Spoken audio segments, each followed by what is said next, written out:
Hey folks, John with Complete Technology Solutions, your friend in less than lethal self-defense. Guys, I have got a couple of cool announcements and I am so excited. Here we go.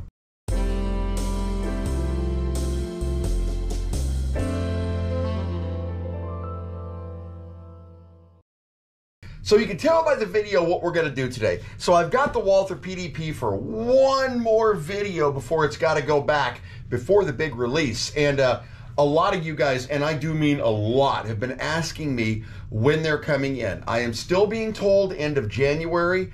When they do come in, I will have a large supply of them for you guys because I've already got an order in for like the second they hit the dock. The other thing I want to let you know, you may notice that our audio changed. I'm not wearing my normal little microphone you've seen before. I'm trying a Mayano mic. It's a wireless lapel mic. Hopefully this will solve some of those audio cut in and out problems. I suspect it's just because that old unit was getting like really old. I was using it for a few years. So this video will be the test for that. But the other thing, oh, I'm so excited. I can't tell you what it is. I can't tell you what it is. But what I can tell you is you're gonna frickin' like it because I can't wait. I am bursting to tell you guys, but I can't. And those of you that are in the business world probably know what that means. But I want you, even though next week you know is gonna be replete with SHOT Show videos, I'm gonna be doing shorts and interviews all over the place. But during the week, there's gonna be a video drop. And I can't tell you what it is, but you're gonna love it, I promise. I promise. Well, today, guys, every one of you has seen where we did the magazine upgrades on all of the T4E launchers. If you missed that video, I'm gonna drop a link up here for you. This is really cool, guys. It's a very simple way to add a lot more punch to the T4E line. There's not a lot of upgradability to those launchers, and I'm talking about the Walther and the Glock and the Smith and the HK and yada, yada, yada, and the PDP. However, this does give us an option to be able to upgrade them to where they're considerably more powerful. So what we're gonna do, guys, you remember this is the PDP. I know what you're thinking. I know what you're thinking. That is the sickest looking T4E, and you're right, it is. But what we're gonna do is we're gonna drop out the magazine here, and we're going to go ahead and do this upgrade. Now, while I'm doing this upgrade, you guys need to remember, and I will put in the description field down there because I always get questions, where do I get the spring? Shoot me an email. I've got quite literally a box of the springs and I can take care of you. Shoot me an email. I will drop a link in the description down there for you. All right, to do the upgrade, simply remove the screw from the back of the magazine. I hope I don't get in trouble for doing this upgrade. I'm sorry, Umarex, but I had to. When it comes back, I promise it'll have the original spring back in it. All right. Once you've got that out, sometimes this will just fall out, but if not, you can take a screwdriver, put it in there, and it'll actually pry the little back part of that out. All right, you have a little rubber grommet insert there, remove that. Now, this is the valve that you have to open. Guys, there are a couple of ways you can do this, and you've seen me do it a couple times with snap ring pliers, but the way I found this the easiest, and I'll put a link for this in the description because somebody was asking me. I went over to an Ace Hardware, and I got some of these bent angle pliers. You guys see what those look like? And these have been absolutely invaluable. I have done hundreds of these with these pliers. So all you need to do is, you see you've got two little dimples in there. Put the pliers in the dimples, squeeze slightly, and then twist. Just like that. That's all you have to do. Guys, it's that easy. Now you want to screw this out. Keep your thumb over the edge here because it is spring-loaded. So when you get to the point where you're at the last thread, it's going to kind of pop out just like that. All right, take your fingernail. You can actually grab the little pin there and pull the whole thing out. There you go. And that spring right there is actually what we're going to change. All right, we're going to put in one of our mod springs, which I've got right here. Slide it on there. You'll notice the mod spring is thinner and it is lighter, and it's also shorter than the original. Make sure that that black O-ring is floating around the spring. That's critically important when you put this thing back together. All right. You look up in there. What we're going to do is we're going to put this up in there and seat it, and then we're going to tighten this down. Now, when you get it tight, guys, you do not have to gorilla this thing down. All right. Just get it down to where it's snug. There we go. And I'm going to let you watch this whole process because a lot of people are going to do this on their own. So there you go. So tight and just a tiny bit more. You've got your little rubber grommet, which fits on. You'll see that is actually shaped, guys. So you can't really put that on the wrong way. Okay. Then put on your little aluminum cap and screw this down. There we go. There you go. Just like that. And at this point, guys, that's it. That's the mod. It's that simple to do. Now, you guys remember on the last video, if you didn't see that last video, go back and watch it on the PDP. We had some baseline numbers for the chrono, so we know what we were hitting with it. But now what we're going to do is we're going to test with this and see what we're going to get. And I'm going to test using these rubber steel balls. These are actually the ones that I actually prefer to use.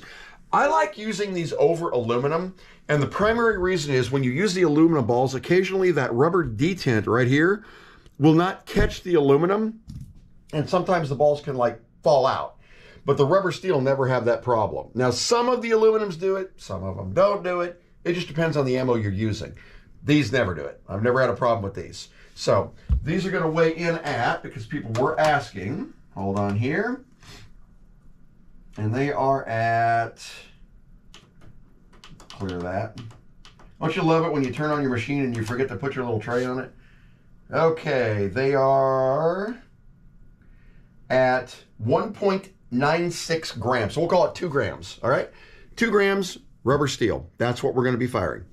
All right, here's what we're going to do. I am going to, you've seen me load these 1,000 times, so I'm going to save you time. When we get out to the field here, we're just going to fire it, but I also have another little surprise for you. So here we go. All right, guys, so here we are on the range. Now, we've got a fresh magazine in here. We've got 8 of the rubber steel rounds. We've got a fresh C02 cartridge. I've got the chrono set up, and we've still got Speckle Scully. Everybody remembers Speckle Scully. If you didn't see the JPX video where we made Speckle Scully, check it out, dude. You'll get a kick out of it. All right, so here we go. I'm going to get back here. Eye protection on. Okay. So our goal at this point is chrono readings. I'm not trying to hit Scully. We're just going to try to get a couple of chrono readings and see what we're seeing with the new modded magazine. So hold on 1 second here. Holy 316, guys. I can feel that. 316 again. Error. Holy cow. Error. Let's try one more. Yeah. 316. That is a substantial increase over the original. Okay, I tell you what, I will put the velocities down there in the bottom here. The whole goal here is to see what kind of velocity change we got after that. But we now know that the spring upgrade does actually work on the PDP. I didn't have a question of that. Here's why I didn't have a question of that. PDP, right? Walther PPQ mag. Question, will the PPQ fire in the PDP? I don't know. I'd actually like to find out.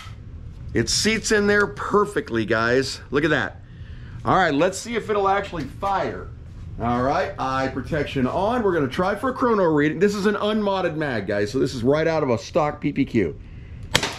Look at that, fired. Tell you what we're gonna do. All right, every round, well, I got a 282 out of that. Every single round fired out of a PPQ mag. Guys, that's big. Now here's the trick. The PDP mag will not work in the PPQ, but the PPQ mag will work in the PDP. Pretty awesome, right? Yeah. All right, let's go back in here. I want to talk about this a little bit. Here we go.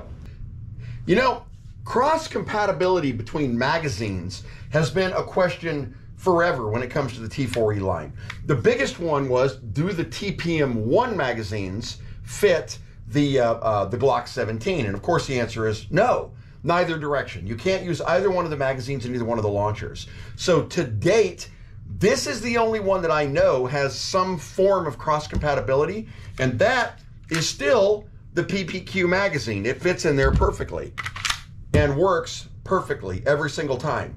That was actually pretty impressive, and I'm glad to know that, because it gives you an option. If they're out of specific PDP magazines, you can always use your PPQ without a problem.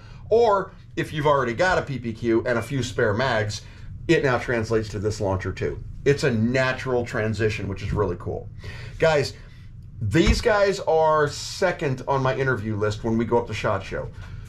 The first one is the guy I can't mention because I can't mention it, but you're gonna love it. It's gonna be cool. I just can't tell you anymore.